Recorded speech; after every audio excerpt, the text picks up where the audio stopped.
Hey, it's the Mini Modular Guy. Hopefully you'll have seen now my island castle design that's in Series 7 of the BrickLink Designer Program. It does seem to be gaining a huge amount of interest, which is really good to see on Instagram, YouTube, TikTok, all the social media. Really, really good to see all the positive comments that are coming back.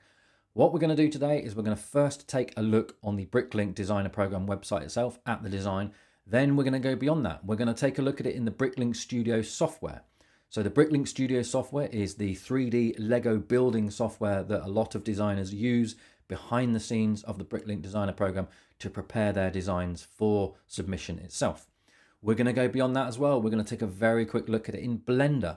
And Blender is the animation software, 3D animation software that I personally use and other designers use to create the animations you've seen on my Instagram and YouTube.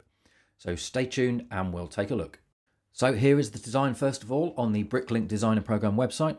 You'll see the renders here are done from the BrickLink Studio software. So all the images you'll see on the website and the animation below in this video is done in the BrickLink Studio software. It really is fantastic software. It's free to use. You've got all the bricks, Lego bricks possible that you can use, and you can just place them around and rotate, as you'll see in Studio in a couple of minutes as we move into Studio.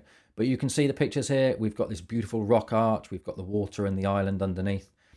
We've got a huge kind of amount of foliage on the island, kind of growing off the rocks. And we have a fully hinged main rock on the right-hand side. So as you'll see in the second image, the whole model opens up, and we'll see the rear view in a minute. And the walls of the main castle open up as well to view the rooms in those. We'll see those in a second as well. So as you'll see the rear view here, we've got caverns underneath the castle.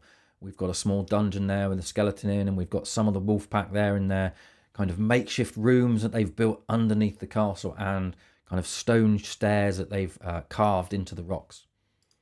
We'll carry on. We'll look at the rear view. We can see all the castle on the outside here with the windows and the turret up the top and all the rocks underneath. Really kind of a nice rock design. And inside the castle itself, on the lower level, we have the kitchen and kind of dining area with a spiral staircase at the rear leading up to the next floor, which is the kind of king and queen's bedroom up the top there. And we've got another spiral staircase up to the kind of battlements area as well. We've got some nice detail in the kind of rooms there as well. Down in the caverns, bottom left, we've got that kind of makeshift kitchen area with a fire pit on the bottom right there. And then we've got some log beds, kind of wooden log beds up the top right, and kind of a really makeshift kind of bathtub on the top left there. And you can see those carved stone steps that go up through the middle to the outside of the model. Up the top left here, looking at the top left, we've got a removable secret wall in the tower. So the wolf pack can gain their entry into the tower. Over here, we also have on the rock arch a trapdoor, which is operated by a small kind of pin on the top of the rock arch, on the side of the rock arch at the back. And if a member of the wolf pack is on there, we can pull that, and that trapdoor leads to a chute all the way down through the inside of the left-hand side of that rock, all the way to the beach. And underneath, we've got this special zip line where the rock, the wolf pack can use the climbing hooks they've built into the rock there to get up to that and to gain entry into their caverns without any of the Lion Knights knowing. As you'll see, we've got 11 minifigs on this. We've got 4 members of the wolf pack, 4 members of the Lion Knights, the King and Queen in the middle there, and the armourer providing all the kind of weapons for the Lion Knights. So we're going to take a shift down the web page a bit here. You'll see that it's 3,807 parts with just the one sticker, and that is the wolf pack shield, which wasn't available in the palette for Series 7. So that's a sticker on the wolf pack shields. Again, we've got 11 minifigs, and we've got dimensions of, when it's closed, around 48 centimeters high, so it's quite a tall model. Length 52 centimeters and a depth of 43. Once you open it out, you've got quite a wide model here of 64 centimeters. The height and the depth don't change. You've got an animation there if you want to watch it. And down below are all the excellent comments, really, really positive comments that are coming back to me, and that's really, really good to see that I've put all this time into this design and you're really loving it out there. That's really good. Keep those comments coming. Keep those votes coming. So we're now going to take a switch into the Studio software. So again, this is the BrickLink Studio software. It's free to download, available for Mac and Windows. And you've got all the left-hand side here is basically all the bricks you can have in Lego models, the current bricks in Lego models, and you can just place them onto the model there and kind of build your Lego model as you see wish. As again, this is 3,087 parts. In fact, there's more than that because some of these parts are built into submodels. So essentially in this software, you can rotate the model around. So you've got full 3D control of your model.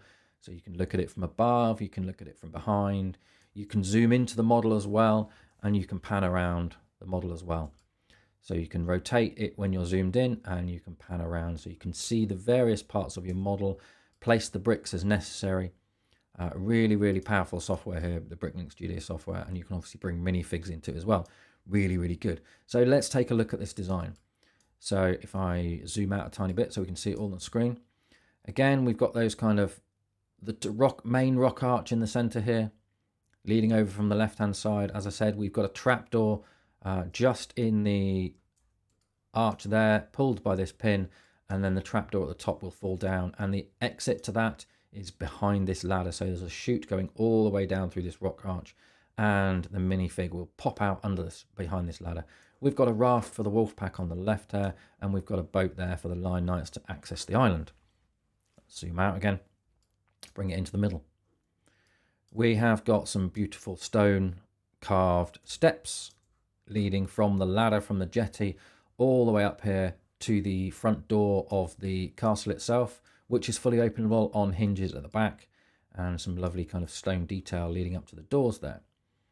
Some lovely trees, 5 trees in total on the island, one smaller than the rest. There's 4 main trees in here, and then one smaller tree on the left hand side. Lots of foliage on the island itself, on the rocks. And if I rotate round to the rear, you'll see again there's a member of the wolf pack sneaking out through the caverns in the kind of archway, rock carved archway there. And again, we've got lots and lots of foliage on the island. If we move up to the top, on the first set of battlements, we have got the armourer, who is just out there building shields, bows, swords for the line knights to use. And then up the top of the tower, we have got the kind of treasure hoard of gold and candlesticks, etc. and trophies at the top. Right up the top, we've got a nice battlement up the top there for the line knights to keep an eye out on, a nice treasure chest up the top there. 3 sets of flags on this model. Okay, so we will have a look at opening out. So again, we've got 3 hinges on the front here. In LEGO Studio software, you can grab one of the hinges. Floating over the arrows, it will tell you which part of the model is about to move. So if we open it out, you can see really nice hinge mechanism, nice wide hinge mechanism to open up the model. And again, around 64 centimeters when it is opened this wide. Let's take a look around the back of the model, which we haven't seen yet. As you can see, a really nice fully hinged, fully open model here. We have got a small dungeon on this side here. The door's open. We've got a skeleton sitting inside here. Obviously one of the line knights that's been about too long. We've got some treasure here, and we've got another from the zip line. There is an archway into the caverns just through here as well. Let's take a wander over to the rooms here. As we saw earlier on the BrickLink website, down the bottom left here, we have a nice simple table and stools that they've carved out, and basically the food that they bring into here. We've got the fish being fried over a fire, roasted over a fire over the right hand side here, and they're preparing the fish and some vegetables there. Up the top right, we have got the makeshift log beds that they've made to stay in. And on the left hand side, we've got that bathtub with water coming from the outside kind of tap outside that's collecting rainwater. And we've got treasure in the background that they've stolen over the years. They've brought into these caverns. And then we've got this fantastic carved set of stone steps all the way from the bottom and the right hand caverns all the way up through that rock arch that we saw outside. Over to there. And again, as I mentioned, we have got hinges on the walls at the top here. Again, if you float over in Studio, it will show you which parts are about to open. So we're going to open that wall there. These 2 walls do open separately. So we've got the top and the bottom ones. So we'll open those 2 walls and we will take a look inside. So as we can see here, we've got that dining table and kind of kitchen area with the open fire in the background there. And we've got a kind of small Aga oven in the back left there, and we've got fully opening doors there. Up the top here and at the back there, we've got that stone kind of carved spiral staircase up to the top. Again, we've got another spiral staircase up on the top floor here going up to that top floor out onto the battlements, and we've got a bed there and another fireplace, and where the king's just doing some lists over the right hand side here. Moving on to the top, we obviously see the armory again. So that is the model in Studio, nicely opened out there. Two main hinge mechanisms for the door, the walls on the castle itself, and the whole of that rock piece on the right hand side. Sorry. So you've got really good playability. You've got really access to all the parts of this model. So the final thing we're going to do is we are going to take a look at the model in Blender. So again, I have to export this model in LDRAW format from Studio. It goes through another bit of software called LeoCAD, and that's to add parts in that are missing in the LDRAW export. I will explain that in another video because it tends to be quite complex what you have to do. But then you eventually get it imported into Blender, as you can see here. So in this first kind of thing here, again, we've got the model in 3D here.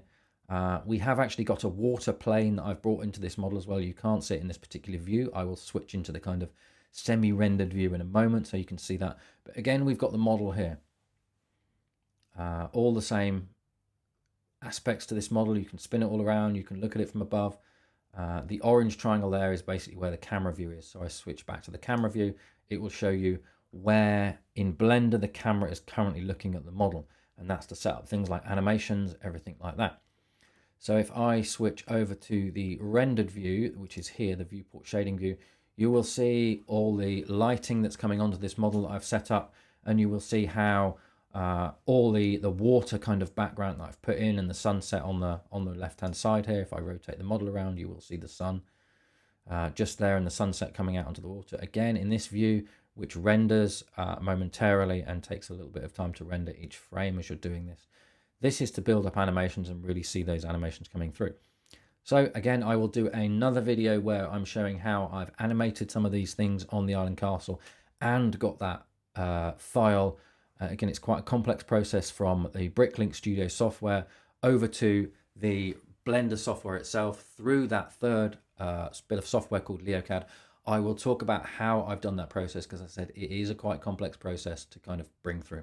There will be some missing parts that come out of the LDRAW export in Studio that you've got to add in before you get into Blender.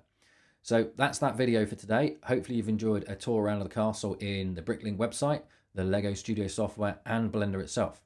Again, look out for further videos on this, and please do keep those votes coming in. This does seem to be gaining a lot of interest. If you really want this set to be a set that you can build yourself and you can buy in the BrickLink Designer series, keep those votes coming in, keep those comments coming in, and keep sharing the model. Do follow me on Instagram. Do subscribe to my YouTube channel. I'm over on TikTok as well, in all three places as the Mini Modular Guy. It's been great to talk to you today. Speak soon.